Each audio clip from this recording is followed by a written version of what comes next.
اب اخلاق کا نام بھی لوگوں نے اپنی مرضی کا رکھ لیا ہے، کہتے ہیں میٹھا بولنا اخلاق ہے، تو میٹھا تو لوگ مطلب کے لیے بھی بولتے ہیں۔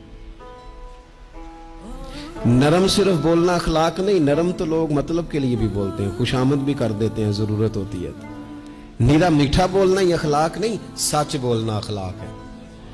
صبر سے رہنا اخلاق ہے، تحمل مزاجی اخلاق ہے، معاملہ فہمی اخلاق ہے،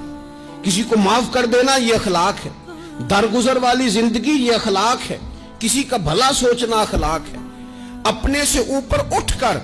لوگوں کے خیر کے جذبات لوگوں کے لیے پیدا کرنا یہ اخلاق ہے، امت کے بچوں کی تعلیم و تربیت کے لیے سوچنا یہ اخلاق ہے، غریب کی مدد کا شوق پیدا کرنا، کمزور بہن بھائیوں کے لیے دست تعاون بڑھانا، الجھے ہوئوں کے لیے سکون کا باعث بننا، بکھرے ہوئے سوچوں کو رسول اللہ کے دروازے کا غلام بنا دینا، یہ اخلاق ہے۔ اخلاقی بلندیوں کو سمجھیں، فقط 2 4 5 چیزوں میں اخلاق کو کیسے بند کریں گے؟ رسول اللہ صلی اللہ تعالی علیہ وسلم نے